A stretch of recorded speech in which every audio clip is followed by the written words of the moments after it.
Hi there. So in this lesson, I'm looking to provide you with a little bit of a preview of quadratic functions.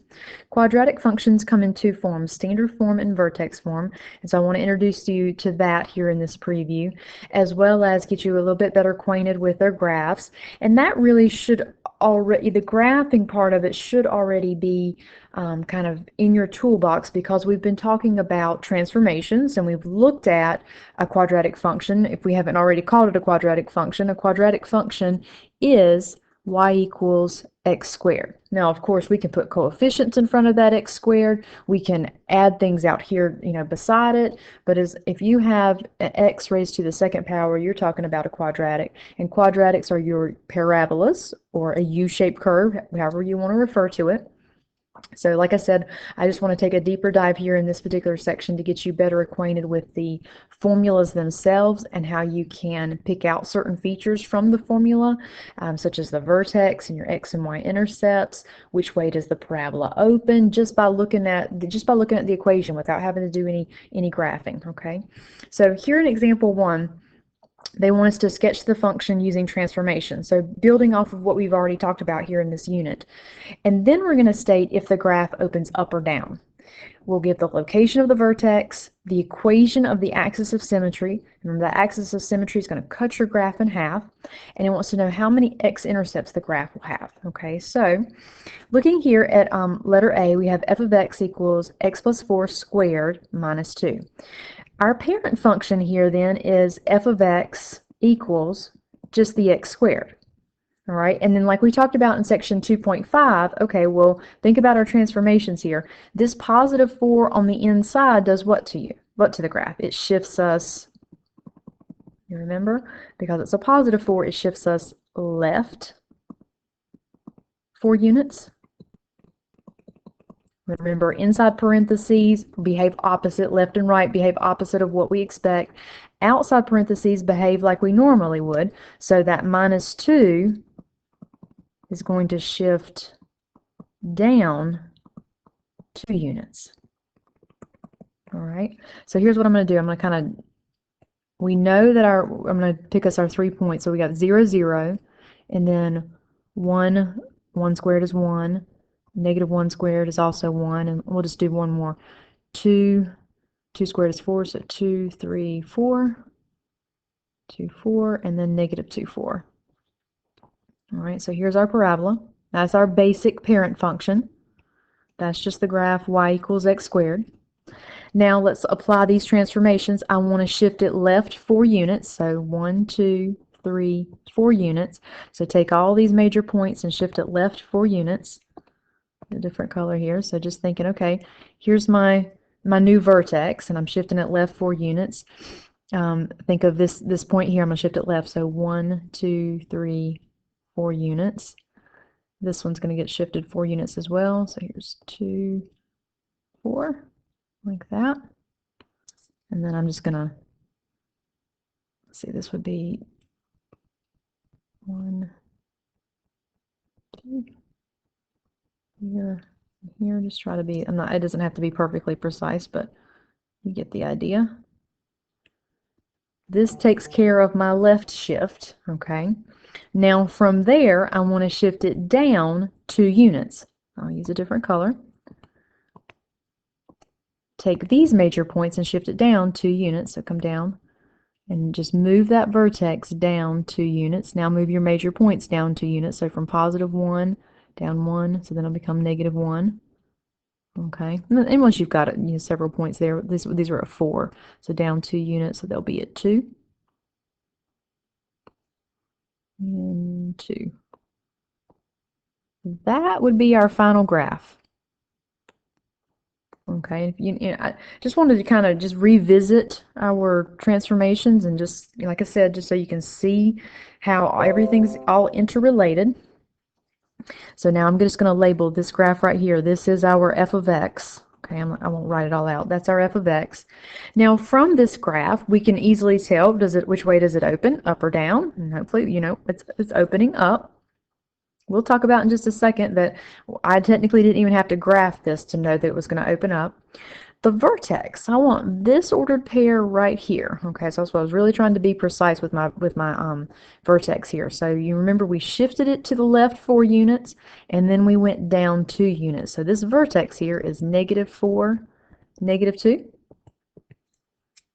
-4, -2. Axis of symmetry is the line that cuts this graph in half. Okay, so let me draw that in for you. So you want to think about, well, my axis of symmetry, if I want to cut this graph in half, would have to go straight through that vertex. You want to think about a line that you would be able to fold it over, and so that would have to be that vertex line that I just drew there. Axis of symmetry for these will always be x equals, and then it's the x value of your vertex. So it will be x equals -4. Here's the x value of my vertex.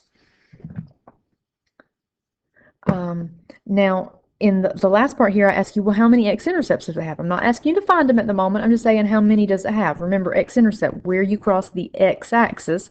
Here's our x-axis. I'm crossing the x-axis 1 in 2 places. So I would have 2 x-intercepts. Okay. All right, so kind of a little bit of a summary here. You saw how we generated the graph. Okay.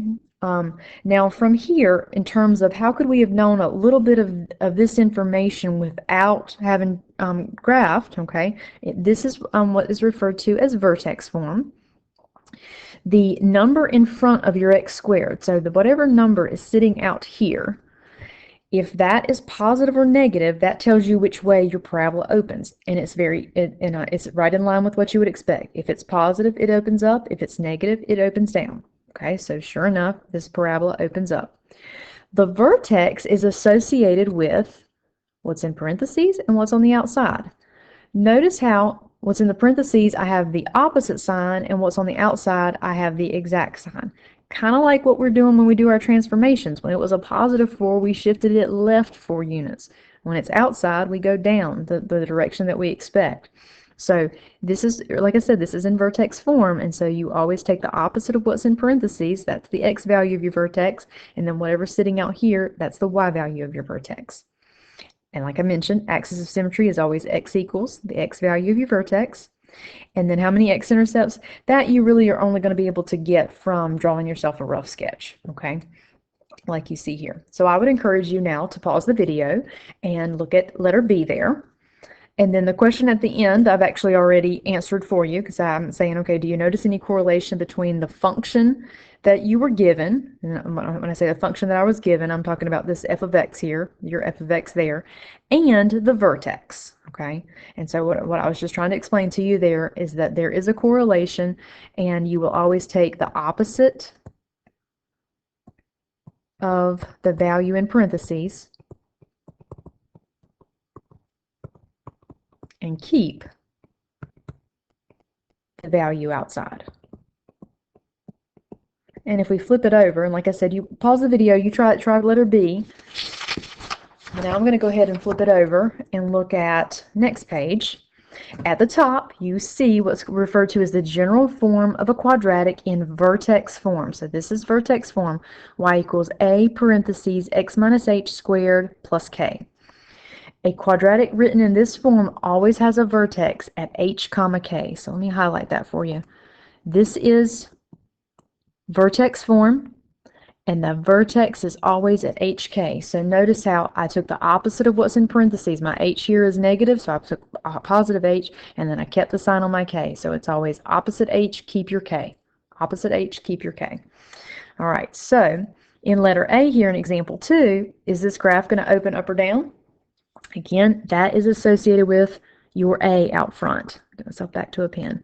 This A out front, if it's positive, you open up. If it's negative, you open down. So imaginary 1 here, it's positive. We're going to open up. Wants us to find the vertex. I bet you know it already. To find that vertex, opposite of your H. So -3, keep your K, -4. -3, -4. There's my vertex. Letter C, it wants me to give the axis of symmetry. So remember, like we talked about on the previous page, it's always x equals x value of your vertex, x equals -3. All right, letter D and letter E are asking you, or letter D, excuse me, letter D is asking you for the y-intercept. So your y-intercept, we've talked about this before. If you're trying to find your y-intercept, think about it. You are trying to solve for y, and you plug 0 in for x, because remember, the y-intercept is a point on the y-axis. So all of the x values on the y-axis are 0. So to find what the y-intercept is, you plug 0 in for x and solve for y. Remember, x comma y. So if I plug 0 in for x, then I'm going to have, so y equals 0 plus 3 squared minus 4. 0 plus 3, of course, is just 3 squared, minus 4. You know 3 squared. 9 minus 4, that equals 5. So 0, 5 is my y-intercept. Part E wants to know how many x-intercepts does this graph have. So the only way to really get a good feel for how many you have is just to do it what we know here is just a rough sketch. We know the vertex is at -3, -4.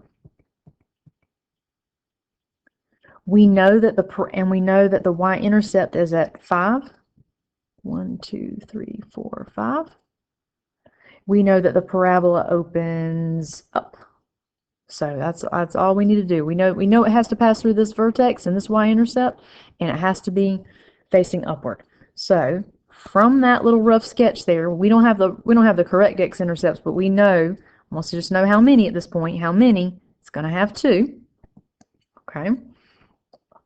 And now if we come down to letter F, it wants us to find them. We're going to be exact, no approximations here.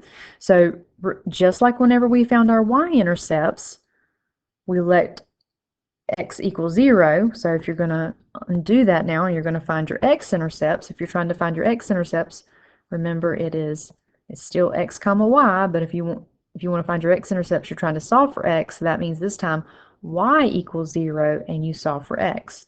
So we take our equation, which is x plus 3 all squared minus 4, and put my y equal to 0. So set it equal to 0. Now from here, I just solve for x. So I'm going to get closer and closer to getting this x all by itself. So I'm going to add 4 to both sides. X plus 3 all squared equals 4. Next move, I want to get x all by itself, so I want to get closer to getting this parenthesis out from underneath the square. So to undo that square, take the square root of both sides. Anytime you take the square root of something squared, you just get that value, so x plus 3. Over here, the square root of 4 is plus or minus 2, because positive 2 squared gives us 4, and negative 2 squared also gives us 4. Last step to get x all by itself, subtract 3. So x equals -3 plus or minus 2. Now these are whole numbers here, so we can go ahead and evaluate this. We know -3 plus 2, or actually not really or, it's an and -3 minus 2. So -3 plus 2 would give me -1. -3 minus 2 would give me -5. And that's not too far off from kind of what I have graphed up there, that I am crossing the x-axis at, so my two x-intercepts would be -1, 0 and -5, 0. Those would be my two x-intercepts. So lastly, here in part G, it wants us to crank out a graph that's a little bit more precise. So we just found our x-intercepts at -1, 2, 3, 4, and -5. We had a vertex at -3, -4, 1, 2, 3, 4, and we had a y-intercept at 5. Okay, and so then I'm just going to connect to these points. And there you have it. That is your parabola, your quadratic function. Something else that we'll talk about in class in terms of these quadratics, we'll also still look at increasing, decreasing, and domain. So remember, whenever we did increasing and decreasing in the last unit, just think about drawing these arrows on the graph, sort of tracing this graph. And remember, if the arrows are pointing down, then your graph is decreasing. If those arrows are pointing up, the graph is increasing. So here I can say that I am decreasing. And remember, for increasing and decreasing, you are only reading your x-axis. So this leg of the graph, all my arrows are pointing down, so I want to think about the x values over here. These are all my x values coming in from negative infinity to negative 3, right? Because this is negative 3, negative 4 down here. So from negative infinity to negative 3, I'm decreasing. And then I'm increasing from negative 3 up and to the right forever, so increasing from negative 3 to positive infinity. Always thinking about your x-axis. So to the left of this negative 3 are negative x values, so that's why we have negative infinity. To the right of that negative 3 are positive x values, so that's why we have positive infinity. Okay. All right, let's flip it on over then to the last page. And as I mentioned to you, quadratics can also be expressed in what's referred to as standard form. And I know you've seen this form already in class. The quadratic function, quadratic functions in standard form is, I'm going to highlight it here for you, standard form y equals ax squared plus bx plus c. Okay. Vertex here does not just, you're not able to just pluck the vertex off like you can in vertex form, unfortunately, but it's not too bad of a formula to be able to figure out what the vertex is. This is a formula that you need to know, okay, the vertex formula. The x value is found by doing negative b over 2a, and then once you find that value, you plug it into the function, and that gives you the y value, okay? So let's demonstrate that here for you in example 3. They want us to, in example 3, they want us to use this formula to find the vertex. So if I'm doing that, then I'm going to go ahead and let's come under here and let's identify our A, B, and C. So here's A.